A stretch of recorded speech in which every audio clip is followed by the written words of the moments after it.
बिस्मिल्लाहिर्रहमानिर्रहीम। Chapter number 25 ecosystems में हम जो टॉपिक स्टडी करेंगे वो हैं food chain and food web, predation, parasitism and its significance and symbiosis. हमारा सबसे पहला टॉपिक है फूड चेन। फूड चेन को हम डिफाइन करेंगे a series of organisms that transfer food between trophic levels. Trophic levels क्या होते हैं? Different feeding levels in an ecosystem are called trophic levels. एक सिंपल सी फूड चेन शो की गई है। ग्रासेस जिन्हें हम प्रोड्यूसर्स या ऑटोट्रॉफ्स कह सकते हैं, ये फर्स्ट ट्रॉफिक लेवल है। ग्रासेस को खाएंगे इंसेक्ट्स, इंसेक्ट्स जो हैं वो सेकंड ट्रॉफिक लेवल में आ जाएगा। इस तरह से फूड फर्स्ट ट्रॉफिक लेवल से ट्रांसफर हो जाएगी सेकंड ट्रॉफिक लेवल में। इंसेक्ट्स को हम हर्बीवोर्स भी कह सकते हैं और प्राइमरी कंज्यूमर्स भी कह सकते हैं। इंसेक्ट्स को स्पैरो खाएगी तो फूड जो है वो सेकंड ट्रॉफिक लेवल से थर्ड ट्रॉफिक लेवल में चली जाएगी। स्पैरोस को हम प्राइमरी कार्निवोर्स भी कह सकते हैं या सेकेंडरी कंज्यूमर्स भी कह सकते हैं। स्पैरो को खाएगा स्नेक तो फूड जो है वो थर्ड ट्रॉफिक लेवल से ट्रांसफर हो जाएगी फोर्थ ट्रॉफिक लेवल में। स्नेक जो है वो यहाँ पे सेकेंडरी कार्निवोर है जिसे हम टर्शरी कंज्यूमर भी कह सकते हैं। और जब स्नेक को हॉक खाएगा तो फूड जो है वो फिफ्थ ट्रॉफिक लेवल में चली जाएगी। हॉक को हम टर्शरी कार्निवोर या क्वाटरनरी कंज्यूमर कहेंगे। तो ये एक फूड चेन है जिसमें फूड जो है वो एक ट्रॉफिक लेवल से ट्रांसफर हो रही है दूसरे trophic level. Next topic is food web. कोई भी इकोसिस्टम इतना सिंपल नहीं होता कि हम उससे वन या फ्यू फूड चेन से रिप्रेजेंट कर सकें, क्योंकि ज़्यादातर जो एनिमल्स होते हैं वो एक से ज़्यादा टाइप्स की फूड को डिफरेंट टाइम्स में यूज़ कर रहे होते हैं। फूड वेब को हम डिफाइन कैसे करेंगे? The combination of many food chains is called food web. For example, जो ग्रास है ये फर्स्ट ट्रॉफिक लेवल है। ग्रास को बीटल भी खाएगी, रैट भी खाएगा और रैबिट भी खाएगा। बीटल, रैट और रैबिट जो हैं वो प्राइमरी कंज्यूमर्स हैं, ये सेकंड ट्रॉफिक लेवल में आ जाएंगे। बीटल को फूड के तौर पे फॉक्स भी यूज़ करती है, इसी तरह से बीटल को आउल भी खाता है। तो जो फॉक्स है और आउल है ये थर्ड ट्रॉफिक लेवल पे आ जाएंगे। इसी तरह से जो रैट है इसे आउल जो है वो फूड के तौर पे यूज़ कर रहा है, रैट जो है वो सेकेंड ट्रॉफिक लेवल है, तो आउल जो है वो थर्ड ट्रॉफिक लेवल पे आ जाएगा। रैबिट को फॉक्स भी फूड के तौर पे यूज़ कर रही है, आउल भी यूज़ कर रहा है और डॉग भी यूज़ कर रहा है, तो रैबिट जो है वो सेकेंड ट्रॉफिक लेवल है और फॉक्स, आउल और डॉग जो है वो थर्ड ट्रॉफिक लेवल में चले जाएंगे। लेकिन जब डॉग जो है वो आउल को फूड के तौर पे यूज़ कर रहा है तो आउल जो है वो थर्ड ट्रॉफिक लेवल में आएगा और जो डॉग है वो फोर्थ ट्रॉफिक लेवल में चला जाएगा। और जितनी भी फूड चेन्स या फूड वेब्स होते हैं वो हमेशा ग्रीन प्लांट्स यानी प्रोड्यूसर से स्टार्ट होंगे और इसमें 3 से 5 तक ट्रॉफिक लेवल्स हो सकते हैं। जैसे इस फूड वेब के अंदर 4 ट्रॉफिक लेवल्स शो किए गए हैं। The variety of pathways in a food web helps to maintain the stability of ecosystem.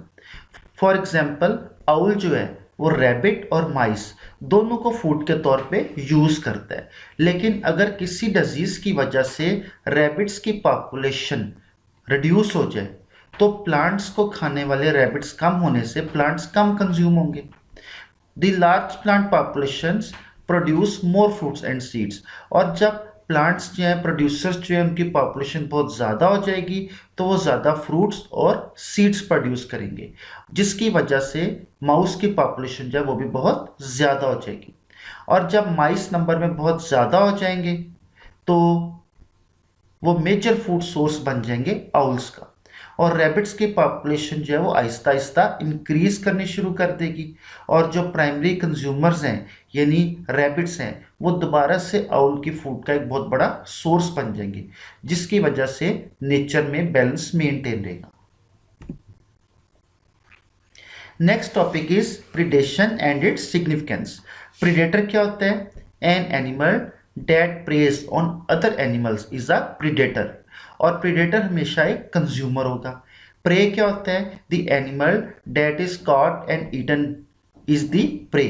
और ओवरऑल जो प्रोसेस होता है प्रीडेटर और प्रे का, इसे हम प्रीडेशन कहते हैं। Relation of size of predator and pray population. The sizes of populations of predator and prey are related to each other. The size of each population is determined by the size of the other. For example, अगर number of pray जो है वो बहुत ज़्यादा हो जाते हैं तो उसकी वजह से नंबर ऑफ प्रीडेटर्स जो है वो भी नंबर में बहुत ज़्यादा इंक्रीज हो जाएंगे। As predators feed upon prey, यानी जो प्रीडेटर्स हैं ज़्यादा, वो ज़्यादा प्रे को खाएंगे, जिसकी वजह से प्रे की पॉपुलेशन जो है वो कम होनी शुरू हो जाएगी। The number of predators also decreases, और जब प्रे कम हो जाएंगे तो प्रीडेटर्स जो हैं उनकी पॉपुलेशन भी डिक्रीज होना शुरू हो जाती है, क्योंकि प्रीडेटर्स को फूड की सप्लाई कम हो जाती है। As the number of predators decrease, यानी जब प्रीडेटर्स जो है वो नंबर में डिक्रीज हो जाएंगे तो दोबारा से प्रे की पॉपुलेशन जो है वो इंक्रीज होनी शुरू हो जाएगी। This food relationship of predator prey creates a cycle, और एग्जाम्पल्स है इसकी cat and mouse, fox and rabbit, seal and fish, frog and mosquito, hawk and small birds etcetera. Next topic is parasitism and its significance. Parasitism को हम कैसे define करेंगे?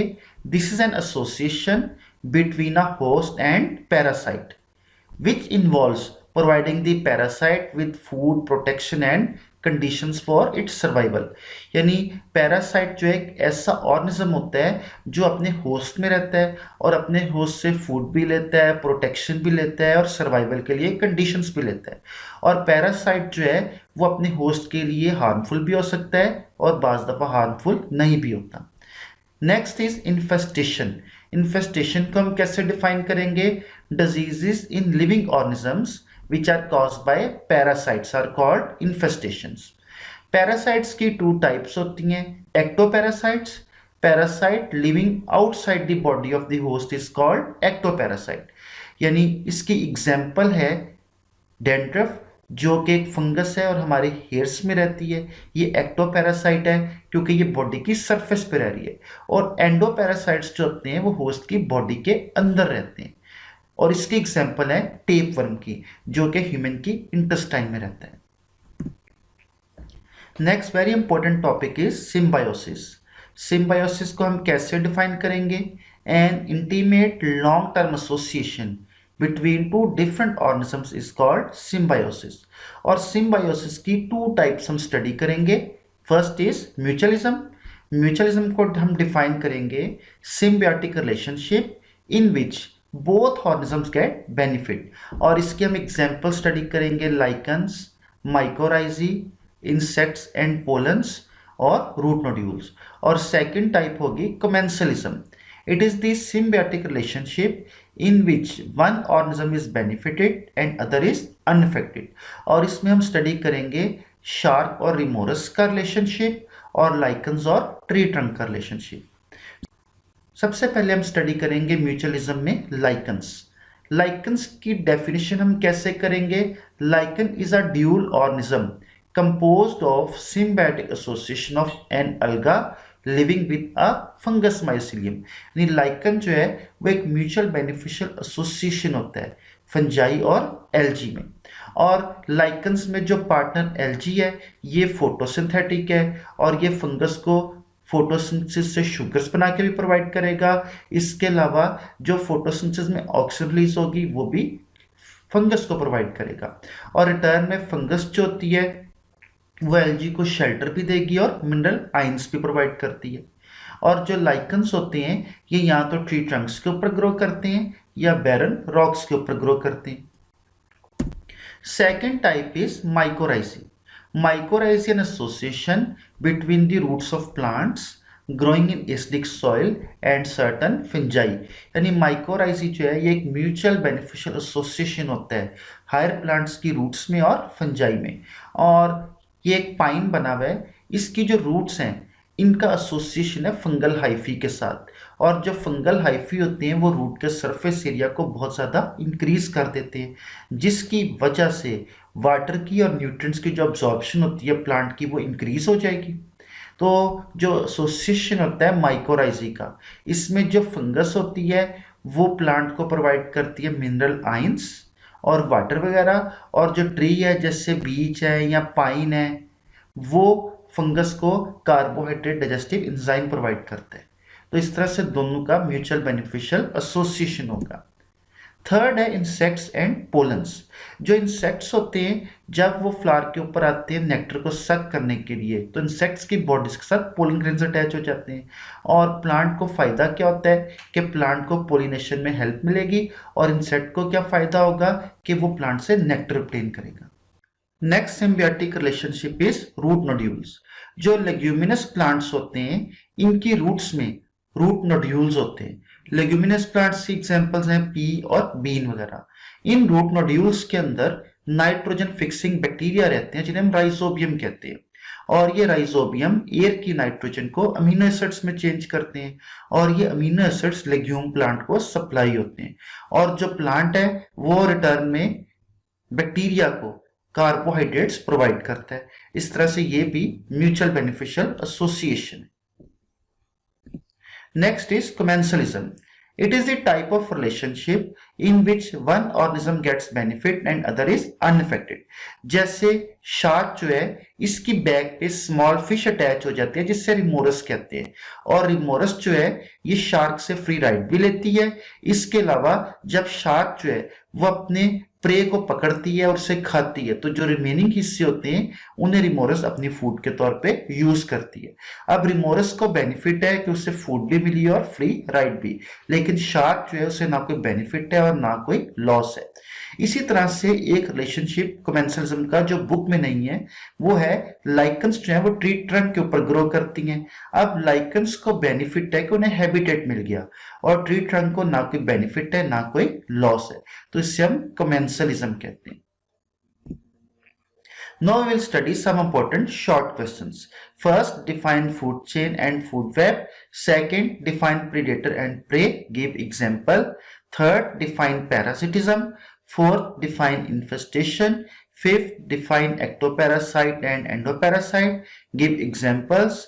Sixth, define symbiosis. Give an example. Seventh, define mutualism. Give an example. Eighth, what are lichens? Ninth, what are mycorrhizae? 10th, what is the relationship between rhizobium and root nodules? And 11th is define commensalism. Give an example. Students, this is the end of our today's topic. Allah Hafiz.